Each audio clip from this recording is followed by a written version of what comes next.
Okay ठीक है, सभी को साफ दिखाई दे रहा है। चलो फिर सोल्व करते हैं।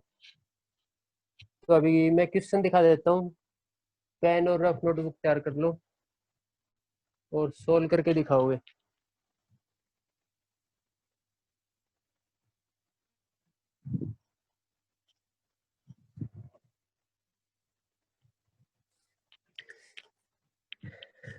ये क्वेश्चन है first question,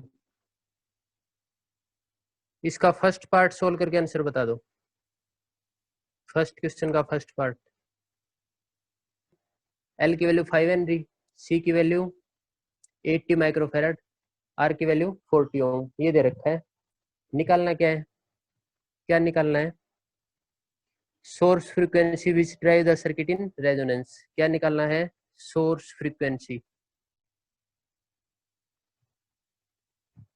source frequency which drive the circuit in resonance. तो इस सोर्स की फ्रीक्वेंसी निकालनी है जो इस सर्किट को रेजोनेंस में लेके जाएगी। करो, सोल्व करो, ये निकालना है। Source frequency which drive the circuit in resonance, आगे क्वेश्चन मार्क, मतलब सोर्स फ्रीक्वेंसी निकालनी है जो सर्किट को रेजोनेंस में लेके जाएगी। करो सोल्व। कोई फॉर्मूला बताएगा कि सोर्स फ्रीक्वेंसी का फॉर्मूला क्या होगा, कैसे सोल्व करेंगे? ओमेगा को इधर ले जाओ तो ओमेगा स्क्वायर बन गया, और एल को इधर ले जाओ तो एल सी बन गया। तो omega square equal to 1/LC, इसका स्क्वायर उठाएंगे तो 1/√LC। ठीक है, तो ये रेजोनेंट फ्रीक्वेंसी निकालनी है, तो इसको आर लिख दिया हमने, रेजोनेंट फ्रीक्वेंसी 1/LC। एल की वैल्यू 5, सी की वैल्यू 80 माइक्रोफेराड, 80 और माइक्रो की वैल्यू होती है 10⁻⁻6, और इसको सोल्व करेंगे, ये अंडर द रूट है, इसको सोल्व करके 1 से डिवाइड करेंगे, तो इसको सोल्व करेंगे तो आंसर आ जाएगा 50 रेडियंस, 50 रेडियंस पर सेकंड। ये एंगुलर फ्रीक्वेंसी है तो 50 रेडियंस पर सेकंड आ गया। अगर इसकी सिंपल फ्रीक्वेंसी बनाना चाहोगे ना, हर्ट्स में निकालना चाहोगे, तो ओमेगा होता है 2πf, बुक में इतना निकाल रखा बस। अगर सिंपल फ्रीक्वेंसी निकालना चाहते हो, आंसर हर्ट्स में निकालना चाहते हो, ये तो एंगुलर फ्रीक्वेंसी निकालोगे तो रेडियन पर सेकंड। अगर हर्ट्स वाली फ्रीक्वेंसी निकालना चाहते हो तो ओमेगा होता है 2πf, 2πf इसके इक्वल आ गया, ठीक है ना, इसके इक्वल। अगर एफ निकालना है, एफ निकालना तो 2π इसके नीचे ले जाओ, तो 50 के अपॉन में 2π, पाई की वैल्यू 3.14 है ना, पाई की वैल्यू 3.14, तो 50 अपॉन में 2 इंटू में 3.14, इसको इससे मल्टीप्लाई करोगे तो 7 के आसपास आएगा, है ना, नियरली 7 के आसपास। 7 को इससे डिवाइड कर दो तो 6 के आसपास आ जाएगा, 7 के आसपास आ जाएगा नियरली आंसर, और ये आंसर आएगा हर्ट्ज में, ठीक है ना, हर्ट्ज में। तो frequency, simple frequency, linear frequency पूछती है और एंगुलर फ्रीक्वेंसी पूछती है। ये एंगुलर रेजोनेंट फ्रीक्वेंसी है और ये लीनियर रेजोनेंट फ्रीक्वेंसी है। तो सिंपल पूछ रखा था कि सीधी फ्रीक्वेंसी निकालो, तो ये निकाल दी, कोई दिक्कत नहीं है, और इसके बजाय ये निकाल दोगे तो भी कोई दिक्कत नहीं है। ये रेडियन पर सेकंड में आएगी और ये हर्ट्ज में आएगी, ठीक है ना। तो ये नियरली 7 के आसपास आएगी, इसको सोल्व करके देख लेना, ठीक है। इसी क्वेश्चन का दूसरा पार्ट और निकालो। दूसरा पार्ट पूछ रखा है, obtain the impedance of the circuit at the resonant frequency. इस सर्किट की इम्पीडेंस निकालनी है रेजोनेंट फ्रीक्वेंसी पे, निकालो फिर। यहाँ है मिसअंडरस्टैंडिंग है, वो क्लियर नहीं होंगी। इम्पीडेंस का मतलब पूरी सर्किट का रेजिस्टेंस, पूरी सर्किट के रेजिस्टेंस को जेड से रिप्रेजेंट करते हैं, इसको इफेक्टिव रेजिस्टेंस भी कहते हैं, और ये होता है आर स्क्वायर प्लस में एक्स एल माइनस एक्स सी का होल स्क्वायर, ऐसे कहते हैं।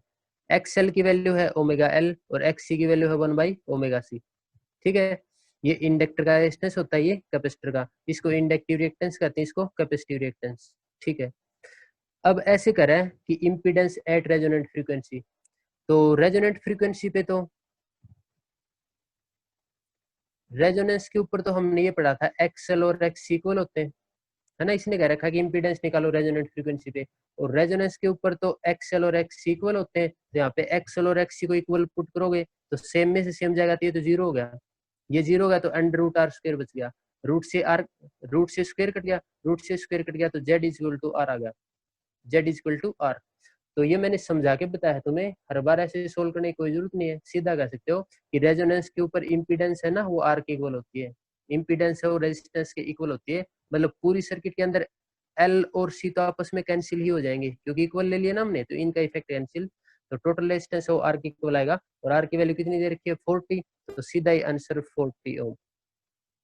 तो रेजोनेंस की कंडीशन पे इम्पीडेंस है वो रेजिस्टेंस की इक्वल होती है, रेजिस्टर की इक्वल 40 ओम। कुछ भी पूछना हो तो बताओ।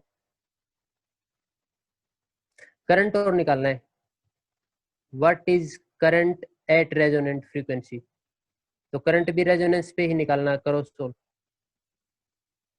रेजोनेंस पे करंट निकालना है।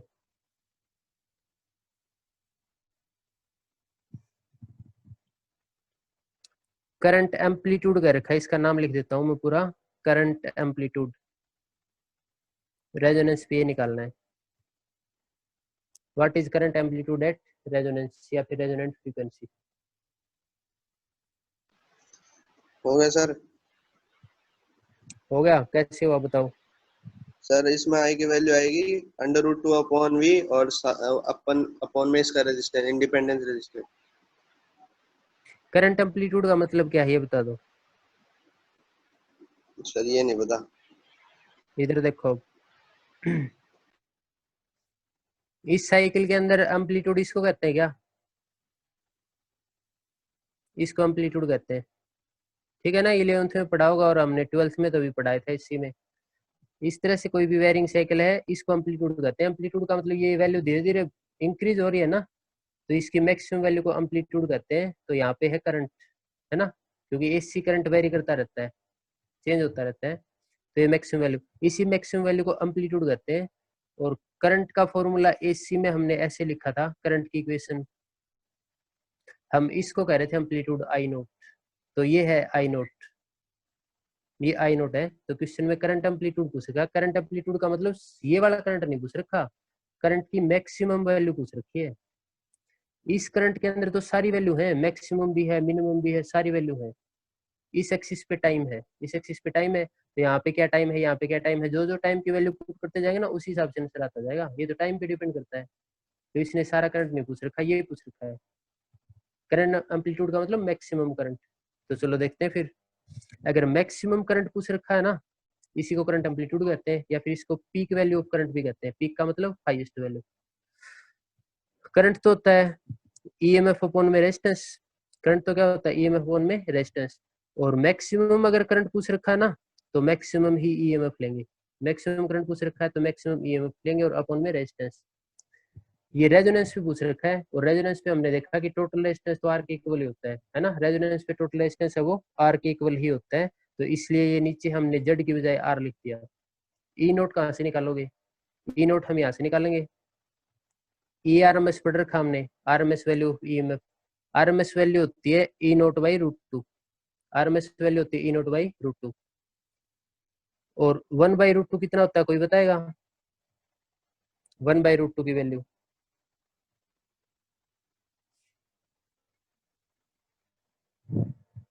इसका मतलब बिल्कुल भी नहीं पढ़ रहे।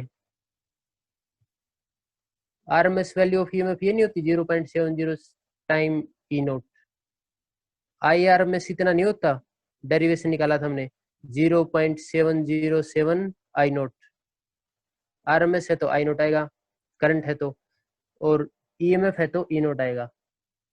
तो 1/√2 की तो वैल्यू है ये, 1 को √2 से डिवाइड करोगे तो ये आएगा 0.707, यही आएगा। चलो ठीक है, अब देखो इसका मतलब ई नोट की वैल्यू कितनी आई, √2 को इस तरफ मल्टीप्लाई कर दो, ई नोट की वैल्यू कितनी आई, √2 को इस तरफ मल्टीप्लाई कर दो, तो ई नोट की वैल्यू कितनी आई, √2 times of E R M S, √2 times of E R M S upon में R, √2 R M S value कितनी है, जो भी हमें क्वेश्चन में वोल्टेज दे रखी है ना, जो भी हमें क्वेश्चन में वोल्टेज दे रखी है ये आर एम एस वोल्टेज है, तो ये आर एम एस वोल्टेज 230 दे रखा है क्वेश्चन में, तो 230 दे रखा तो अब सोल्व कर लेंगे। तो देखो √2 इंटू में आर एम एस वोल्टेज दे रखी है 230 और रेजिस्टेंस दे रखा 40 ओम, तो इसको हम सोल्व कर लेंगे, ठीक है ना, तो मैक्सिमम करंट आ जाएगा। अगर इस कॉन्सेप्ट को तुम नहीं समझते ना कि करंट एम्पलीट्यूड का मतलब क्या है, अगर इसको ध्यान में नहीं रखते तो तुम सीधा क्या करते, तुम सीधा ये करते कि I is equal to E by R, और ई की वैल्यू दे रखी है 230, तो 230 अपॉन में रेजिस्टेंस 40 पुट कर देते तो √2 तो रह जाता। तो उससे सिंपल करंट आता आरएमएस करंट, उससे मैक्सिमम करंट नहीं आता, करंट का एम्पलीट्यूड नहीं आता। तो इस तरह से सोल्व करेंगे, ठीक है। इसका थर्ड पार्ट बताओ फिर। थर्ड पार्ट में ये पूछ रखा है, इसके थर्ड पार्ट में determine RMS potential drop across 3 elements. क्या निकालना है? आरएमएस, वी आरएमएस, वी तो पोटेंशियल ही तो होता है, वोल्टेज या ए आरएमएस लिख दो। तो क्या निकालना? आरएमएस पोटेंशियल ड्रॉप किसके अक्रॉस निकालना है? Across 3 element. 3 एलिमेंट कौन से हैं? L C R. एल के अक्रॉस में कितनी वोल्टेज ड्रॉप हुई, सी के अक्रॉस में कितनी वोल्टेज ड्रॉप हुई, और आर के अक्रॉस में कितनी वोल्टेज ड्रॉप हुई, ये वोल्टेज निकालनी है। और मैं सिंपल बता देता हूँ, वोल्टेज का फॉर्मूला होता है आई आर, है ना, करंट इंटू रेजिस्टेंस। तो इसके अक्रॉस कितनी ड्रॉप हुई, इसके अक्रॉस कितनी हुई, इसके अक्रॉस कितनी हुई, निकालो। ये सोल्व करना तुमने। तो सबसे पहले एल वाला निकाल दो, एल वाला। और एल वाला निकालोगे ना, तो देखो मैं बता देता हूँ, वोल्टेज ड्रॉप अक्रॉस एल, और वोल्टेज ड्रॉप अक्रॉस एल आएगा तो वोल्टेज क्या होता है? Current into resistance. तो करंट, और इंडक्टर का रेजिस्टेंस कौन बताएगा क्या होता है? इंडक्टर के रेजिस्टेंस को किससे रिप्रेजेंट करते हैं, बताओ?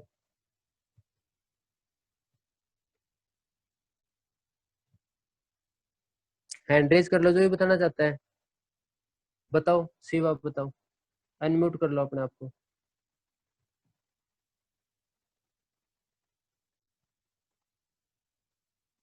नहीं हो पाया अनम्यूट?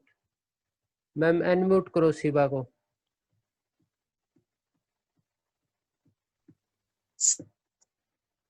हाँ बताओ शिवा।